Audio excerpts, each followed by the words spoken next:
नमस्कार मेरे प्यारे बच्चों, PNS memorial school online classes में मैं पूजा सिंह आपका हार्दिक स्वागत करती हूँ। कैसे हैं आप सभी लोग? अग्र पूजा के हम लोग 5 क्वेश्चन कर चुके हैं।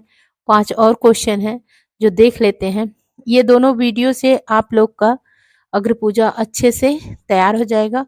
आप लिखना तो जो इम्पोर्टेंट चीज दिखेगा और लगभग नोट डाउन तो सब कर लीजिएगा, आपकी हैंडराइटिंग भी अच्छी होगी, प्लस तैयार भी होता चलेगा। लेकिन 2 से 3, 3 से 4 बार कंटिन्यू सुन लेंगे ना, तो सुनने से ही आपको सारी चीजें क्लियर हो जाएंगी।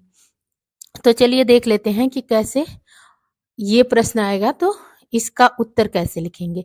अग्र पूजा के आधार पर शिशुपाल वध का वर्णन संक्षेप में कीजिए। अग्र पूजा खंड काव्य के राजसूय यज्ञ सर्ग पंचम सर्ग का सारांश अपने शब्दों में लिखिए। सभा में शिशुपाल ने से भीष्म ने क्या कहा, इस पर विशेष प्रकाश डालिए। अग्र पूजा खंड काव्य के पंचम सर्ग यानी राजसूय यज्ञ का सारांश लिखिए। अग्र पूजा खंड काव्य में सबसे अधिक प्रभावित करने वाली घटना का सकारण उल्लेख कीजिए। अग्र पूजा खंड काव्य के आधार पर शिशुपाल वध के संदर्भ में श्री कृष्ण की सहनशीलता का उल्लेख करना है। और चलिए देखते हैं कैसे इसका उत्तर लिखोगे आप लोग। तो उत्तर डाल लो और लिखो कि यज्ञ प्रारंभ होने से पूर्व सभी राजाओं ने अपना अपना स्थान ग्रहण कर लिया। युधिष्ठिर ने यज्ञ की सुचारू व्यवस्था के लिए पहले से ही स्वजनों को सभी काम बांट दिए थे। हमारे यहाँ भी कोई भी बड़ी व्यवस्था रहती है, कोई बड़ा प्रोग्राम रहता है, तो उसके लिए हम लोग कई लोग बांट लेते हैं कि कौन बैठाएगा, कौन पानी पिलाएगा और कौन क्या करेगा। तो श्री कृष्ण ने स्वेच्छा से ही ब्राह्मणों के चरण धोने का कार्य अपने ऊपर ले लिया। यज्ञ कार्य करने आए ब्राह्मणों के चरण श्री कृष्ण ने धोए। जब यज्ञशाला में बलराम और सात्यकी के साथ श्री कृष्ण पधारे तो सभी लोगों ने उठकर उनका सम्मान किया। केवल शिशुपाल ही उनके आगमन को अनदेखा सा करते हुए जानबूझकर बैठा रहा। सबकी आंखें श्री कृष्ण पर टिकी रहीं। तभी भीष्म ने गंभीर वाणी में सभासदों से पूछा, कृपया बताएं कि सर्वश्रेष्ठ व्यक्ति कौन है जिसे सर्वप्रथम पूजा जाए। तो इसे ये खंड काव्य का नाम ही अग्र पूजा यानी सर्वप्रथम, जिसको जो परम पूज्य है, प्रथम पूज्य है, तो उसकी पूजा होगी और फिर वही मतलब अग्र पूजा उसी का किया जाएगा। तो कौन है? तो सहदेव ने तुरंत उत्तर देते हुए कहा कि यहाँ श्री कृष्ण ही परम पूज्य और प्रथम पूज्य है और हैं, रहेंगे, थे, हर समय वही परम पूज्य है और प्रथम पूज्य है। भीष्म ने सहदेव का समर्थन किया और सभी लोगों ने उनका एक साथ अनुमोदन किया। केवल शिशुपाल ने श्री कृष्ण के चरित्र पर दोषारोपण करते हुए इस बात का विरोध किया। भीम को क्रोध आया पर भीष्म ने भीम को रोक दिया। भीष्म बड़े संयम और शांत भाव से शिशुपाल के तर्कों का उत्तर देते हुए बोले कि स्वार्थ की हानि और ईर्ष्या के वशीभूत होने पर मानव अंधा हो जाता। आप लोगों ने पढ़ा है ना रामधारी सिंह दिनकर का ईर्ष्या तू न गई मेरे मन से, तो वही है, ईर्ष्या के वशीभूत होने पर मानव अंधा हो जाता है। उसे गुण भी दोष और यश की सुगंध दुर्गंध प्रतीत होती है। उन्होंने कहा कि मनुष्यता की महिमा पूर्ण रूप से में कृष्ण में ही दिखाई पड़ती है और जीवन के प्रत्येक क्षेत्र में ये पूर्ण रूपेण डूबे हुए हैं। इनका संपूर्ण जीवन ही योग भोग के जनक सदृश है। इनके समान रूप में जन्म लेने वाला ही इन्हें जान सकता है। सीमित दृष्टि और बैर द्वेष बुद्धि रखने वाला व्यक्ति इन्हें नहीं जान सकता। ये पुष्प की पंखुड़ियों से भी कोमल हैं, दया प्रेम करुणा के भंडार हैं तथा शील सज्जनता विनय और प्रेम के प्रत्यक्ष शरीर हैं। ये अनीति को मिटाते हैं तथा ये धर्म मर्यादा की स्थापना करते हैं। इस तरह से भीष्म ने श्री कृष्ण के गुणों का वर्णन किया। फिर भी शिशुपाल अनर्गल ही बकता रहा। अंततः सहदेव ने कहा कि मैं श्री कृष्ण को सम्मानित करने जा रहा हूँ, जिसमें भी सामर्थ्य हो वो मुझे रोक ले। यह कहकर सहदेव ने सर्वप्रथम श्री कृष्ण के चरण धोए, फिर अन्य सभी पूज्यों के पाद प्रक्षालन किए और शिशुपाल तुरंत क्रोधातुर होकर श्री कृष्ण पर आक्रमण करने के लिए दौड़ा। श्री कृष्ण मुस्कुराते रहे। शिशुपाल को चारों ओर कृष्ण ही कृष्ण दिखाई दे रहे थे। वह इधर उधर दौड़कर घूंसे मारने की चेष्टा करता हुआ हांफने लगा और श्री कृष्ण के प्रति नाना प्रकार के अपशब्द कहने लगा।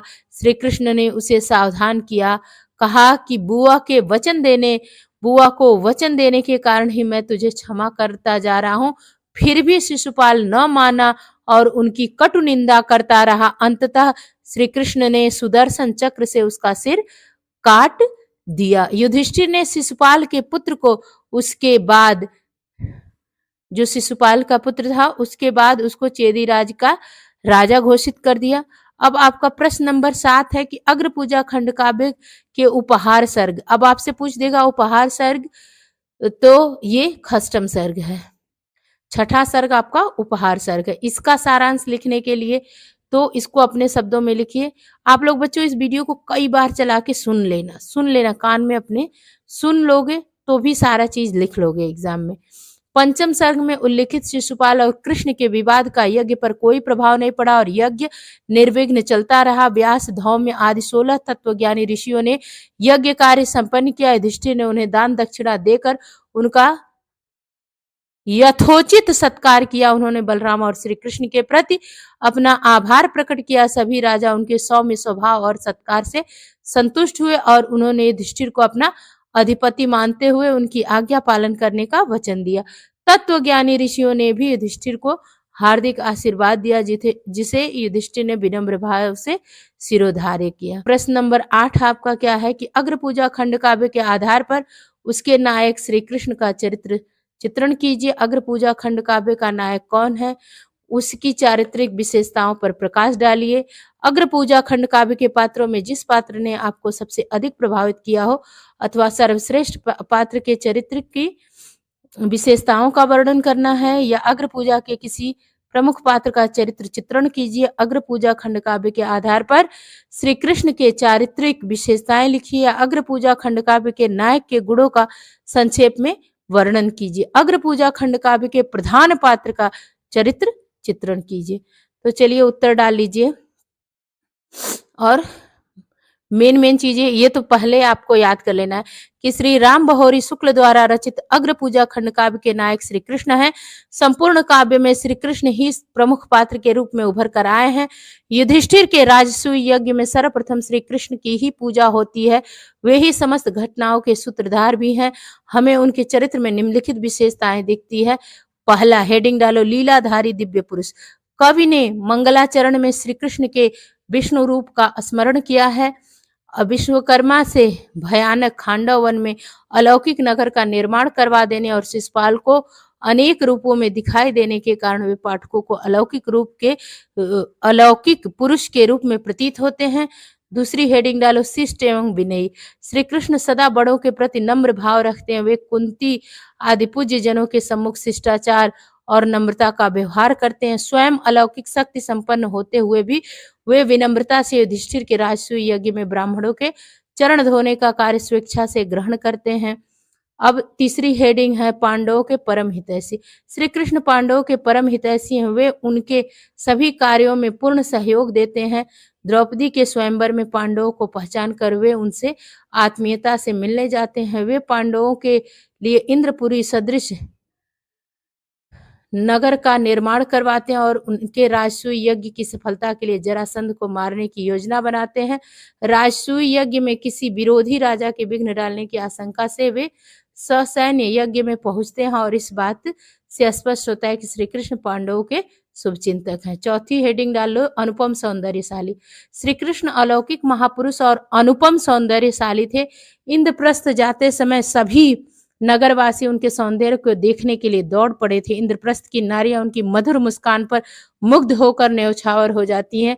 देखा सुना न पढ़ा कहीं भी ऐसा अनुपम रूप अमंद, ऐसी मधु मुस्कान न देखी गोविंद सदृश गोविंद। तो गोविंद जैसा तो कोई भी नहीं है। धैर्यवान, पांचवा लिख लो, धैर्यवान एवं शक्ति संपन्न। श्री कृष्ण परमवीर थे, यही कारण है कि वे केवल अर्जुन और भीम को साथ लेकर जरासंध का वध करने पहुंच जाते हैं। शिशुपाल की अशिष्टता और नीचता को भी वे बहुत देर तक सहन करते हैं। भीष्म के समझाने पर भी जब वह दुर्वचन कहने से नहीं माना तो उन्होंने उसे दंड देने का निश्चय कर लिया और सुदर्शन चक्र से उसका वध कर दिया। अब छठा लिख लो, धर्म एवं मर्यादा पालक। श्री कृष्ण राजसूय यज्ञ में ब्राह्मणों के चरण धोते हैं। यज्ञ में मर्यादा की रक्षा के कारण ही शिशुपाल के निंदाजनक शब्दों का शांत भाव से क्षमा करते हैं। वे आदर्श मानव है। भीष्म के शब्दों में शील, सुजनता, विनय, प्रेम के केशव हैं। प्रत्यक्ष शरीर मिटा अनीत धर्म मर्यादा स्थापन करते यदुवीर। और पांचवा लिख लो, अनासक्त योगी। श्री कृष्ण के व्यक्तित्व में भोग और योग का सुंदर समन्वय है। वे सांसारिक होते हुए संसार से निर्लिप्त हैं। जल में कमल पत्र की भांति वे मनुष्यों के सभी कार्यों को अनासक्त रहकर पूर्ण करते हैं। सबके पूजनीय होने के कारण ही उन्हें अग्र पूजा के लिए चुना जाता है। निष्कर्ष रूप में कहा जा सकता है कि कृष्ण अत्यंत शिष्ट और विनम्र हैं। वे पांडवों के परम हित चिंतक और अनुपम सौंदर्यवान हैं। वे धर्म एवं मर्यादा के पालक और अलौकिक शक्ति संपन्न हैं। उनके बारे में स्वयं भीष्म कहते हैं कि श्री कृष्ण महामानव है।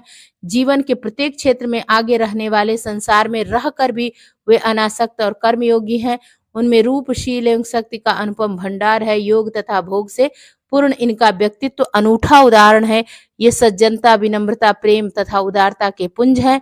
इस बात में तनिक भी संदेह नहीं कि श्री कृष्ण का व्यक्तित्व अत्यंत आदर्शपूर्ण एवं महान है।